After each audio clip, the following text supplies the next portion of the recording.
Hey guys, I'm Zap. I invest in Nashville startups, and a lot of people know me, but this year going to 2026, I was like, I need more people to know the really amazing and cool founders that I get to hang out with all the time. Why not? And it's really hard to pin them down because they're so busy working. Brooke is culprit number one of wanting to hide away and work at home. I have to trick her into hanging out with me. I'm just kidding. Not always. But no, that's classic. Yeah. All my founders are like heads down builders. Mm-hmm. And so now I am going to convince you to come and hang out with me and share your story so people actually know what cool startups are being built in Nashville. Yeah. But anyways, welcome, Brooke. Thanks, Zap. Happy to be here. How's your day going? It's good. Yeah? It's good. Yeah. Awesome. Just got back from a conference. So Tell us, what was this conference? it's the Specialized Carriers and Rigging Association. Okay, Yeah. no one knows what that means. No, So it's- maybe you can start by telling people what you do Yeah. so then that has context. Yeah, I will. So a lot of big crane companies and what are called heavy haul transportation companies were there. Heavy haul is oversized, overweight freight. So that yellow oversized load sign going down the road. Offload is my company. And we build software specifically for oversized, overweight transportation. So solving problems within a niche of transportation. So every time I go down the road and I see an oversized load sign, I think of Brooke. Those are my people. And I think she is revolutionizing that industry Yeah, we're trying with technology. How often do people text you photos of all the oversized time, load? all the time. I think you should just get more of those the more successful you become. It's how the name Offload actually came up. A friend of mine was driving down the highway and texted me a bunch of pictures of oversized loads that they saw, and he was like, "I think your company should be called Offload." And I was like, "Oh, I kind of love it." And then that's how it stuck. Like no branding agencies, no nothing, just a friend of mine. It's a great name. Yeah.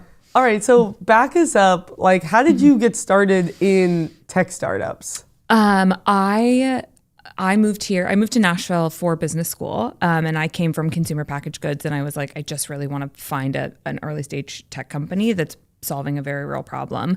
And I happened to know some people in town that knew the founders of Built Technologies.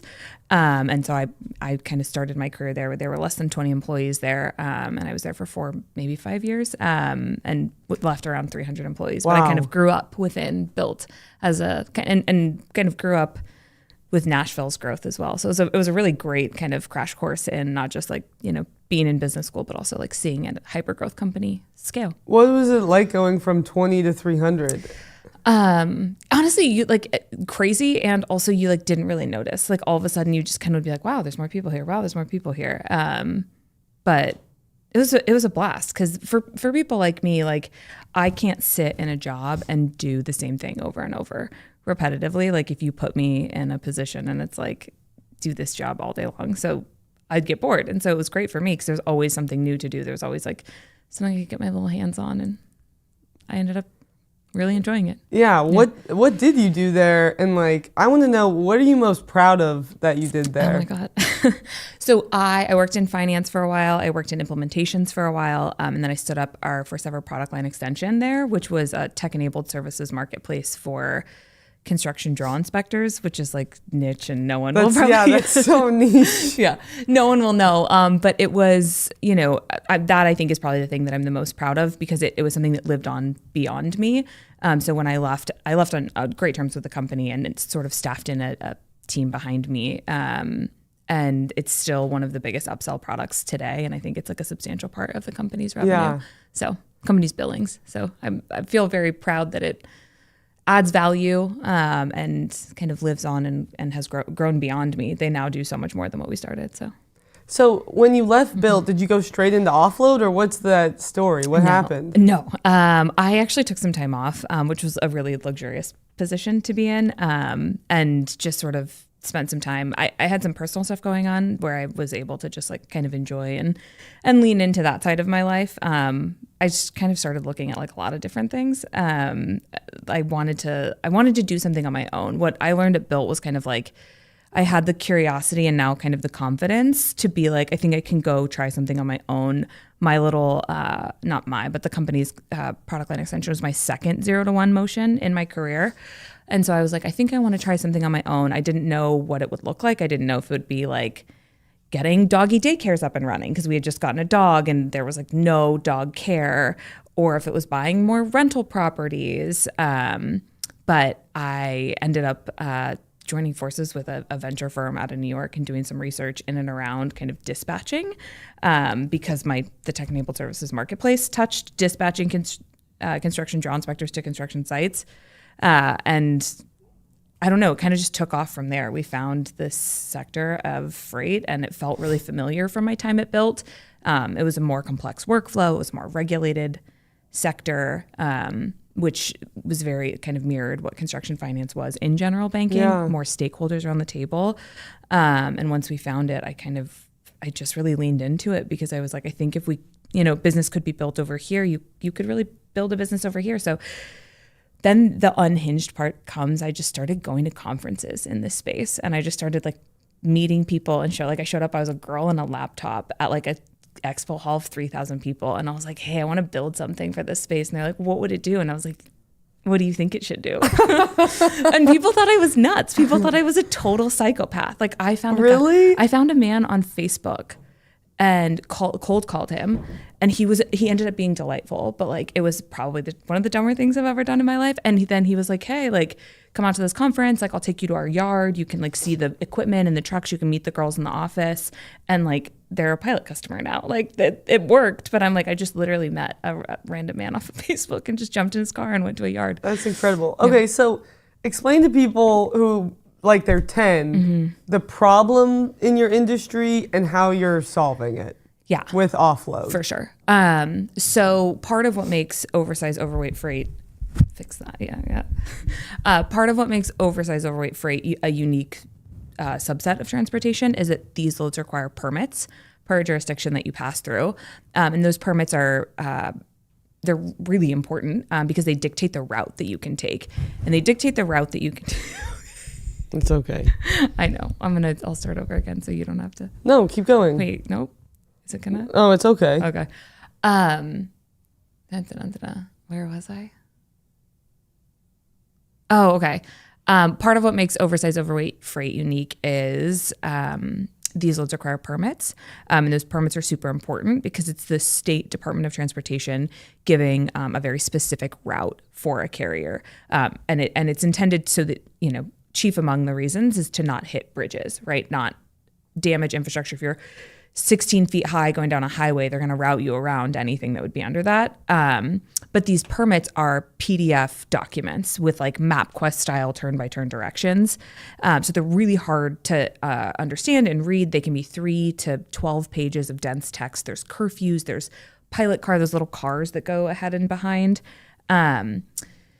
All of that information is contained in these state permits, and they're really hard to read, and the onus sort of sits on the driver to read them, and they are either reading them as printed copies in the cab of their truck, or they are looking at pictures of those documents on their cell phone, which is incredibly dangerous, thinking about the size and scale of the freight that they haul. You're talking about like construction equipment, farming equipment, reactors, transformers, huge generators for data centers, modules of data centers, like humongous, like cement cast racks for oil refinery yards, like huge stuff. So anyways, getting to the point, what we do and the solution we offer is we scan those PDF permits and we extract out all the data, but the most important part is the route. And we pop that route into GPS navigation with kind of other information, the curfew information, you shouldn't be driving here at this point, blah, blah, blah. And we give drivers a digital experience that they don't currently have right now. So there's a lot of layers of value that we add to carriers in the industry. I think the most baseline is just the driver's experience, and hopefully eliminating or dramatically mitigating the probability of a bridge strike, because sometimes drivers don't read their permits because they're too complicated. How often are bridge strikes happening? There's 15,000 bridge strikes a year in the U.S. Really? Yeah, but the joke in our industry is that's what's reported. Like if you get stuck under a bridge, you are reporting it. But people nick bridges, and it's not just oversized transport. Like general freight will nick bridges all the time. But yeah, there's 15,000 bridge hits a year. It's like a huge problem in the industry. That's terrifying. Yeah. That's so hard to imagine. Yeah, I know. Yeah, I've talked to carriers, and they'll it can happen twice, in 2 months. It can happen once a quarter. It can happen once every 3 years. It depends. Yeah. But it's a problem. Why do you think like now is the time to build technology to fix this? I think a big part of what we've seen and what I've experienced is, not to be bandwagony, but like the rise of kind of LLMs and what AI tools can do for the world. 5 years ago, extracting data out of a PDF document was pretty hard, and now it's significantly less difficult, and it's kind of expected. And so I think because of where technology sits today, we are able to do this in like a high fidelity, high accuracy way. How does the overweight freight industry think of technology? What's their reaction to it?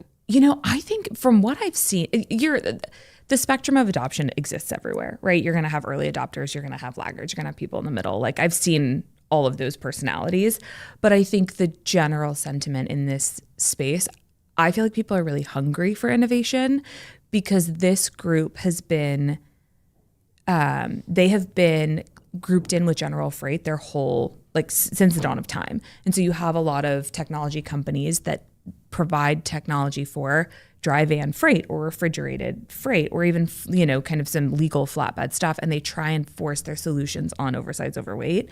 And oversized is kind of this like little kid brother that's been like shouting at everyone that they're like, no, it's different.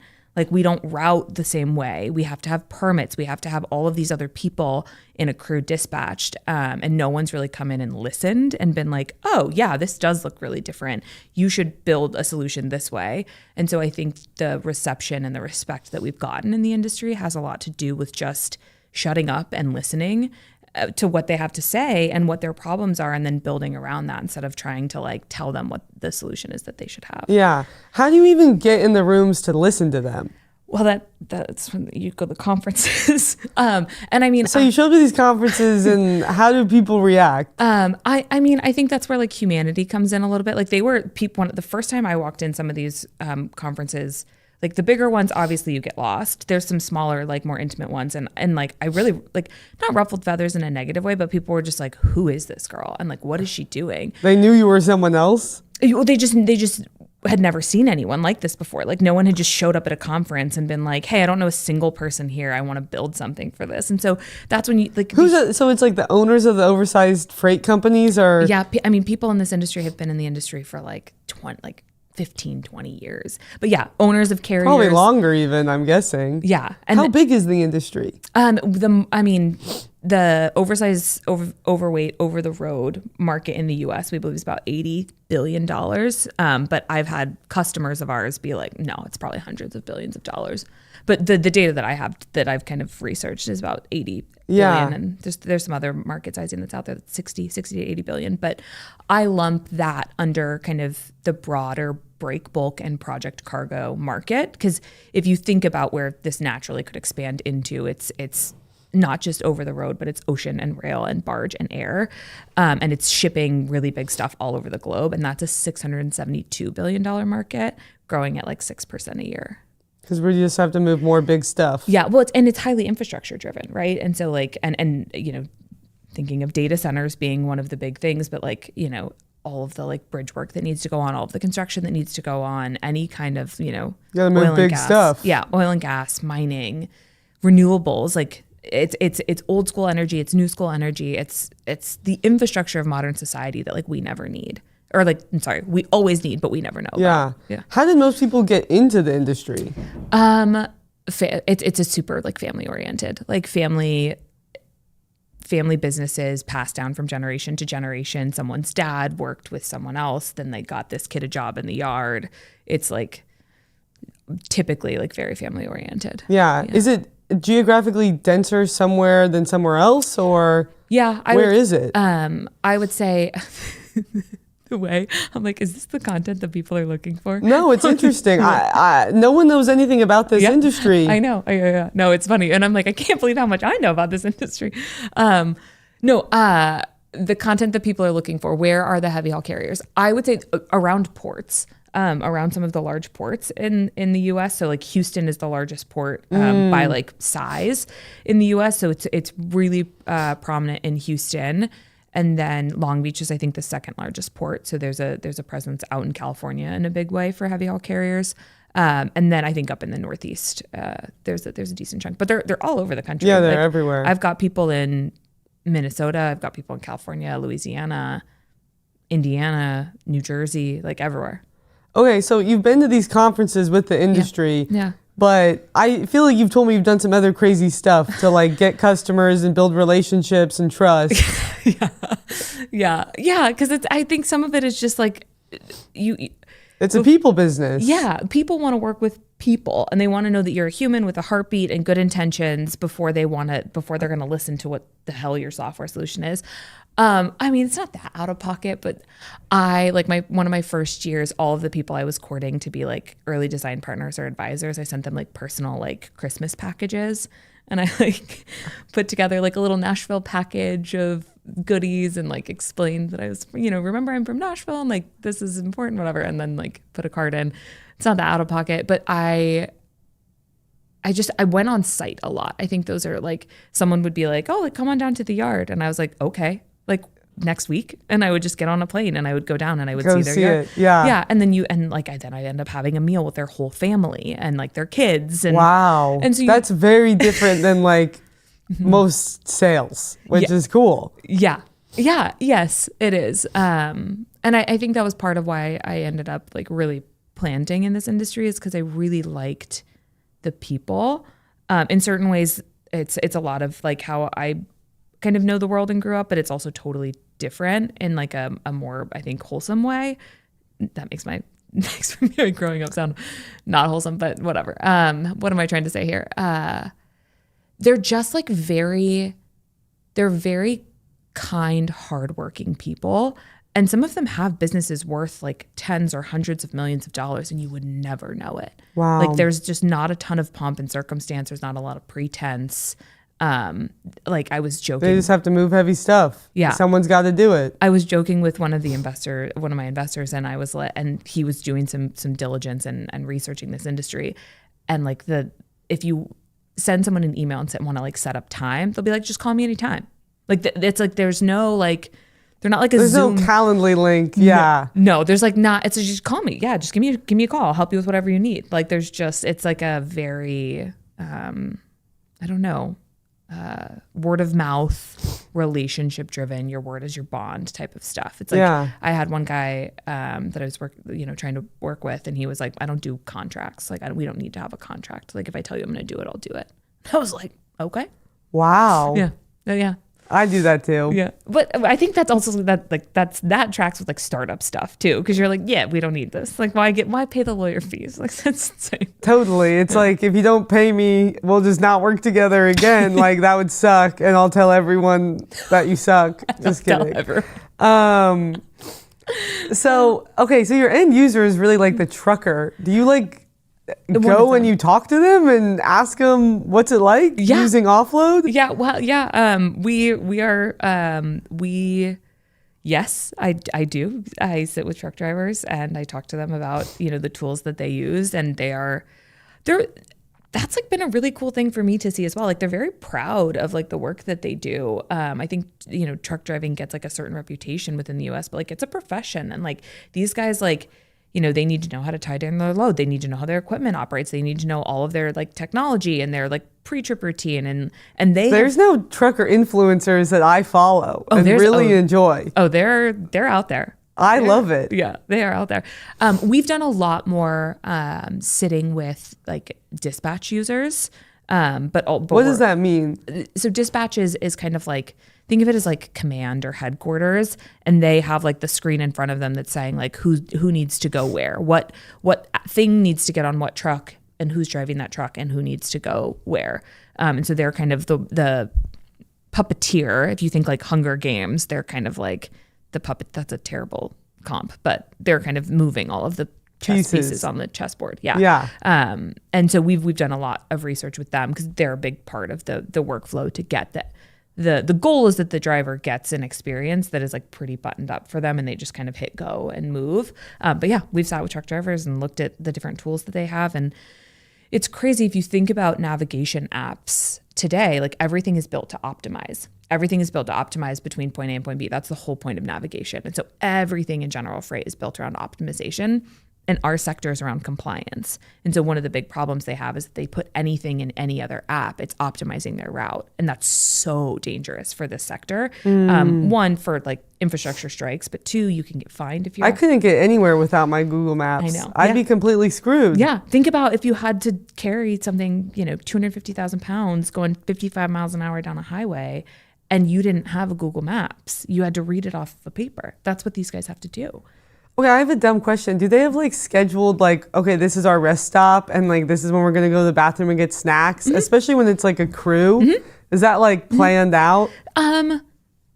Yes and no. Do they walkie-talkie each other or do they just call each other on their cell phones? No, they still have, I think they're called BC radios. I should know that. But yeah, they still like the pilot cars in front and back. If there's pilot car requirements, they will radio the driver because they'll have to tell them like if they, see a bridge that, or, anything that could conflict with the dimensions of the load. It's like, hey, like we hit the bridge, like don't go under it. So you have to be able to communicate real time. But I think they use cell phones for sure. But I think depending on the size and scale of what you're hauling is the level of detail and like firmness of the plan. Like if you're hauling, like there's been some loads that are like 1 million pound loads. And that's like, you've got police escorts, you've got probably operations staff. What would be 1 million pounds? Oh my gosh. I think it was a reactor or a piece, I forget. Wow. Yeah. Or like a piece of nuclear waste or like something like that. But it was, I think it may have been chunks of nuclear waste. That feels like that's a big thing to move. Yeah. And they hauled it out to like the middle of Utah or the middle of Nevada or something like that and like put it in like a nuclear waste like pile. But yeah, and it's like all of the state's departments have to be in line. Sometimes those loads of that size can take like 6 or 8, or I wouldn't even say 6 or 8. I would say like 12 or 18 months to plan. And at that point, it's like you are planned out to a T. But I think what makes me love this industry and what this industry is good at is like these people are just problem solvers. Like you're on the road in the middle of Utah and like you have to go 30 more miles or you can't go. Like these people just figure it out, right? Yeah. Like they'll make stuff happen. It's kind of the like, it's one of the things I've found a little bit challenging as like a technology provider. It's like, they'll just sort of accept the solution as is. And I'm like, no, like you can tell us if it can be better. And they're like, oh, because they're just kind of used to taking it and like making something work. And I'm like, oh no, like I work for you, But anyways, if you're hauling something much smaller, like routine kind of construction equipment, where they're pulling off, I think the drivers are kind of like flying that like off the cuff. They have to be a little bit diligent about it, but it's not nearly like when it's like huge super load stuff. So the current offload product, you've really built the Google Maps for compliance in the oversized freight industry. Yeah. But what's like your big vision? Like, what do you want offload to be one day? Yeah, I think going back to kind of the global break bulk and project cargo industry, I would really like to see us kind of expand and play in all different modes of transportation and the coordination between. If you think about getting like a wind blade into the port of New York and where it's stored, and then how you get it from New York down to Louisiana, let's say, like, do you put it on a rail car? Do you put it on a barge? Do you put it on a truck? What are the cost trade-offs? Like being able to like help shippers, brokers, even carriers understand those trade-offs. Like there's really not a ton of visibility. That's where I would love, like that's like kind of way out there. But I think in order to get there, we've got to get one in a row, right? And so we're going to start with trucking. Yeah. And I think there's a big problem with pricing in this sector in over-the-road transport for oversized overweight freight. So I would like to see us kind of participate in solving the pricing problem. It's really difficult for anyone outside of a carrier to quote one of these projects. If you think about pricing as miles times cost per mile, getting either one of those variables, not to mention like the ancillary services like pilot cars, permits, whatever, there's no great database data infrastructure for people to pull from. In general freight, both of those metrics or variables, price and or miles and cost per mile are like automatically available, if not free, to get with Google Maps. So I would like to see us help. And I think our wedge solution our current solution, which digitizes permits, plays really nicely into that. If you think about just mileage in general, one of the reason that miles is hard to get as a pricing kind of calculation is permitted route miles are 30 to 100% greater than like the fastest path between point A and point B, because you're going around key metropolitan areas or certain infrastructure. And so when you sit down and want to quote, how many miles does it take to get something 18 feet high through Missouri, you don't really have a tool. You can't put it into Google Maps, right? If you put it into Google Maps, you have to add 20, 50, 70%. And so we will, because of the data we'll be capturing, we'll be really uniquely positioned to have a great database of just even one of those variables, which is the total number of miles. I don't know if I ever told you, but I grew up 10 minutes away from the world's largest truck stop. Wait, fun fact. I did not know I-80. I did not know that. Where? World's largest truck stop is in Iowa. Claim to fame. Okay. Yeah. We're very close to it. Was there like a big structure around it? Like a big frying pan or something like that? I don't even remember, honestly. I've seen. It's been a couple years since I've taken a trek down there. But what makes it the world's largest truck stop? It's the biggest. That's like their thing. And like the most land? Like bigger than a buck? Like we'll have to look this up, honestly. Okay. Oh, well, definitely bigger than Buc-ee's, but Buc-ee's is for cars more so. Yeah. I don't know. It's just giant, and there's all this stuff, but it is just a truck stop. Interesting. But it's like a bunch of truck stops also like all clustered together, and it does seem to be like the happening spot. Okay. Of like that is, and if you're crossing the country, like anyone I know who's like driven from California to New York, always I'm like, oh, you're probably going through my town. Like that's so cool. I don't know why, but that's the route, for truckers. So. Yeah. That's my connection to freight randomly. Cool. What do you think made you want to build something on your own? I always say curiosity and like a little crazy. I mean, you have to be a little masochist to build a company, no? Yeah, I think I got exposure in my late 20s and early 30s, not to age myself. But I got exposure to some entrepreneurs that were also just like great humans. With really full round lives. And it just, I don't know. I always kind of thought that it would be cool to start something before, but it felt so inaccessible or crazy or risky to do. And then I think just being able to like know and see people that are doing it and have done it. And I think removing a little bit of fear and knowing that like, you have to step out and like you can't let fear stop you from wanting to do something in life. And so I think it just felt a little more accessible and tangible. And I don't know. I now kind of live in this headspace where I'm like, I don't know, how hard can it be? We'll figure it out. Yeah. Oh my gosh. It's hard. It turns out the amount of times I look back and go, it's pretty hard. How hard could it be? Hard. You have to be pretty naive to do it, for sure. Yeah. But you have like also, I mean, what else? Like, I don't know. Or you sit around wondering, what if I did that thing? It's like, well, do the thing and it's going to work or it's not going to work. So when it is one of those hard days, what do you feel like you lean on? I think the people around me. I mean, you being one of them, Joey. Oh my God, I'm honored. Yeah. But also, all my girlfriends, my family. What do they think of you doing this? What do my girlfriends think? They huge supporters, like net huge supporters. But they like some of them work in and around startups as well. Some of them work in venture. So it's not like probably none in oversized freight though. No. But I'm making girlfriends in oversized freight. We are few and far between, but I'm making some friends. But yeah, like a lot of the people in my life that are close to me work in and around startups and ventures. So it's not totally unfamiliar. But I feel really lucky that I have like a really supportive community of people around me. And I don't know, I guess just like a little bit of perspective, right? Like you always kind of have to be like, okay, yeah, today is a hard day, but like, I don't know, good. That means I'm doing something that matters, like it's like, oh, I don't know, if you lose a deal, it's like, okay, well, we're building something in a space where other people are building. Like, that's a good signal. It's like,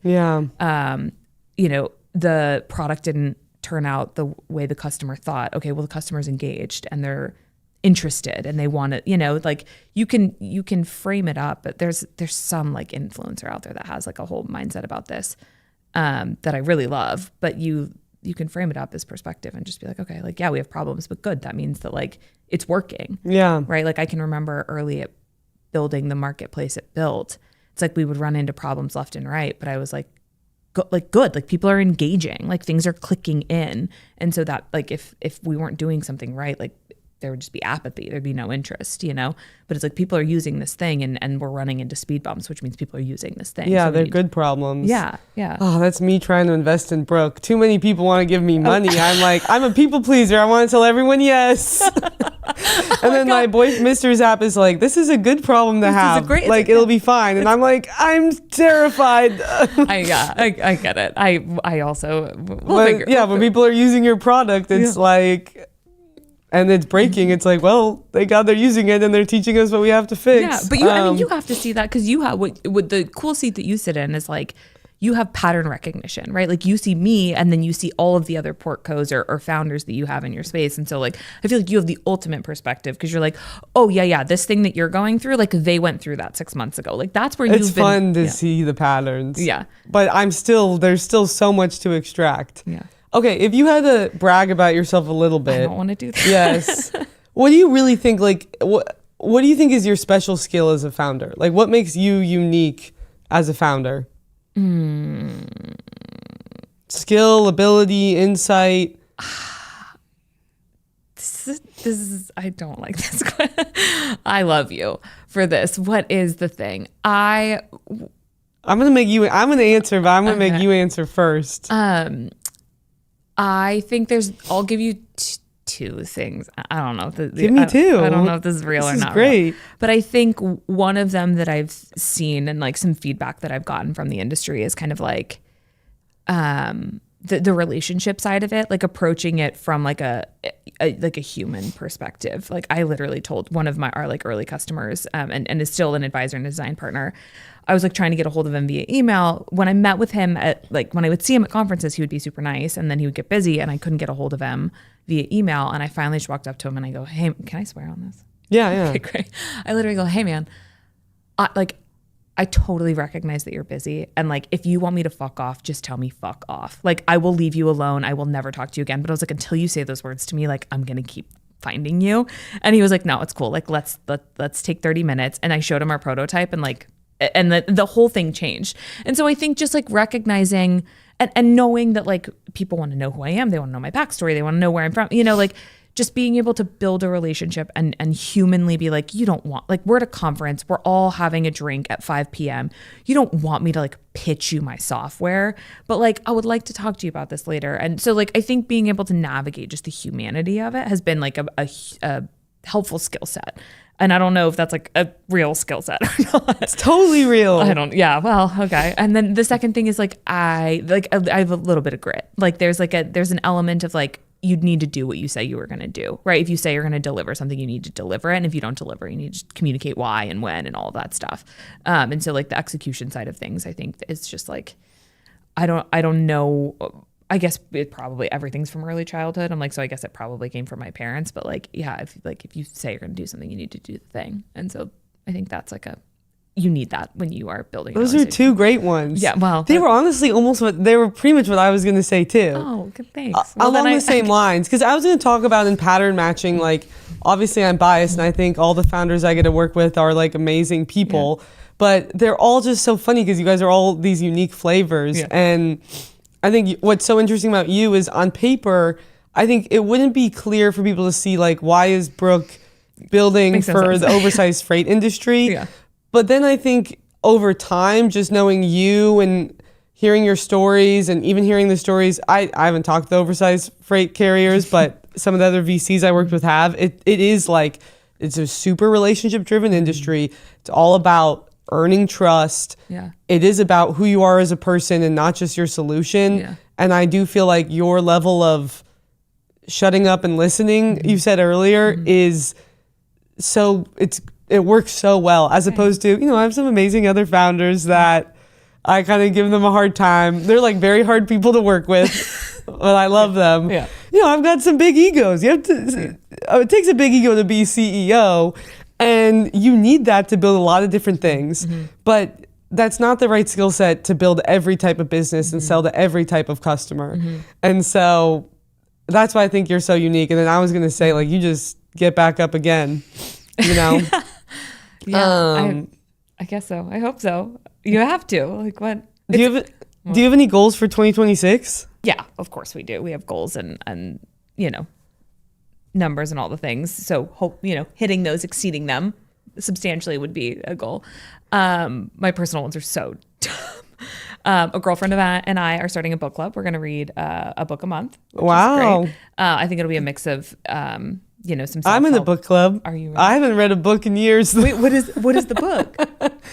No, I'm in a book club called Busy Girls Book Club, and what we did is we all read separate books, but then we would come together and like share the book we read and then swap. Oh, nice. Okay. Which is perfect for busy ladies. Yeah.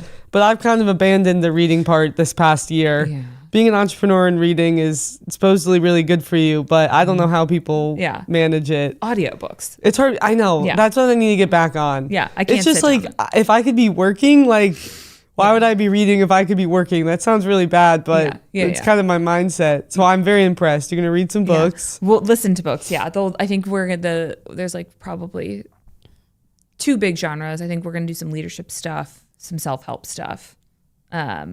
Maybe we'll sneak in like a fiction once or two, and then I really find like especially in the season of my life, a lot of like value and reward on like doing something you've never done before and like accomplishing it and like figuring something out. Because I think it translates into your professional life, because it's like, oh, okay, like I didn't know how to do that, and now I'm gonna, like now I can do it, and so it builds confidence, right?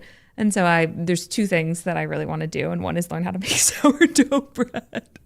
You can totally do that. Yes, and I don't cook. Like I don't. I understand. Yeah. I don't cook either. I don't cook. I don't know how to turn. Like I didn't know that my stove didn't work in my house for 8 months because I didn't turn it on for 8 months. That's hilarious. It's bad. So that's like great. I'm picking something that like I really am like kind of out of my zone. We'll see how it goes. And then I'm a fairly active person, but I have recently been getting content on like cool types of headstands and handstands and how you enter them. And I do a fair amount of yoga. And so I'm like kind of in it. And I'm like, I want to be able to do like certain types of handstands before the end of the year, which is like a terrible thing for someone my age to do, because I'm probably going to hurt myself. I think it's amazing. Yeah. And no one knows your age. You look so much younger than you are. Okay. You really are. It's generous. Brooke is older than you think, you guys. Don't worry. She has a lot of... No, but in the sense that you have a lot of experience.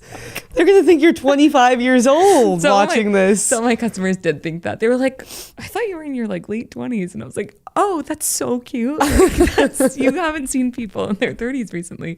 But thank you. They're going to think that you haven't been in the working world for long. And I think it like, I didn't expect it to be a pro, but they were like, oh, so you've been working for a while. And I was like, yeah, what did you think I did? Like graduated college and popped out and start a company? Yes. Yeah. I think that's what they probably did think. Yeah. Well, we could just edit out this whole piece. What's the average age of your customer? Are they usually older or not so much? I'm trying to think of like my like champions or key contacts. I would say they're probably late 30s to mid 40s are like the champions at the different companies. So like it's interesting. I also think maybe back to your question on timing and like why timing is right is like it is generational businesses. But the generation that's kind of now in a leadership role or is like in a decision maker role is a generation that grew up a little bit more with technology, that knows there's a better way to do things. And so they are kind of coming of age and stepping into it. And so I think that's a big part of why people are like a little bit more accepting. That's really interesting. Yeah. So it's like, if my parents owned a trucking company, like I would be stepping into a spot, like they would be retiring. I would be stepping into a spot where like I would be in some form of leadership role, hopefully, if my parents would let me, and those are the people that I'm dealing with and working with. Yeah, that makes a lot of sense. Yeah. Yeah. But some of them are older. Is there anything else you want people to know about Offload? No, not really. No, just if you are interested in building technology for an offline industry, call me. Perfect. Well, I wish I had a fun closing question, but you're my first guinea pig. Well, no, fun closing question. I have yapped here for God knows how long. You want to ask me a question? Yeah. What are your goals for 2026? What are you doing for 2026? Okay, I have a bunch of goals. Business wise, number one is I want to add 1.4 million in AUM. Okay, let's go. By doing 8 to 10 SPVs. And I want to do more SPVs because I think there's a lot more great deals to fund. Mm-hmm. But I also think for my investors, diversification is everything. And so I really believe that's the right amount for pre-seed and seed stage investing that I do. And so I want to just keep that diversification up through here's all the deals I'm bringing to the table. That's a big one. The second one is I want to actually formalize what the Lighthouse is. When people ask me what the Lighthouse is, it's just whatever I feel that day. Sometimes it feels like, and 2025 was really about experimentation, I think, and figuring stuff out. And I mean, we had a lot of awesome stuff happen, but it does sometimes feel like it all just flows through me being reactive. And I really am a big believer in being reactive to founder needs and not prescriptive. Oh, interesting. I don't really like to go to founders and be like, go to these 12 workshops. You would never go to that. Instead, I have to invite you over for dinner and ask you enough questions until I can pull out exactly what it is that I think might be your problem 3 to 6 months from now or something. But I do think building some structure and framework would be helpful for people to understand how to work with me and for me to do a better job at the Lighthouse. So those are really the two big professional ones. Personal ones, on the cooking, I want to learn how to cook 3 meals. Oh my God. Okay. That's a big one. As someone who doesn't cook, I'm like, whoa, hey. I haven't even... Take it easy.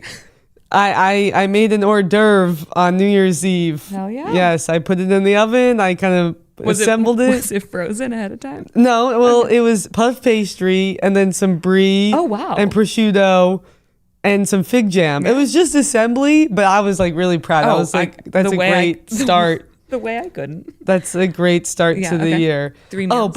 My other one, is I want to post on Instagram and TikTok 5 times a week. Nice. And that's a big one. Yeah. I think just distribution is everything, and I have to build my brand everywhere. Even if it's cringe, it's very important to find great founders, find great investors, find potential customers for these folks, potential team members. I've been able to do everything really through LinkedIn. Yeah. And so it's what if I tried to amplify on other platforms? What could happen? Let's commit to it for a year. Yeah. So those are my big ones. I love that. What do you wish the founder community of Nashville knew about you and the Lighthouse? Oh my gosh, I don't even know. Or what do you want? What can they do to be most helpful to you? Because I feel like you are constantly eyes wide open, at least to me and to the founders I see around you, of what you can do for them and how you can bring access, whether it's capital or advice or anything. And so I'm how can we, in return, help support you? I mean, I think this sounds so silly, but I wish people would tell me their problems more. Aww. I think founders don't like to tell you they have a problem or ask for help. It's vulnerable. And so I do think my special skill is tricking them into it. Just kidding. But kind of how I feel. And I do wish sometimes it gets hard. Even the founders I worked with for years, I'm like, come on, don't we have enough trust that you can bring this problem to me and know that I'm not going to react negatively, and I'm going to help you solve it, if that makes sense. Yeah. And so that's one. And maybe another is for founders who don't know me, it's while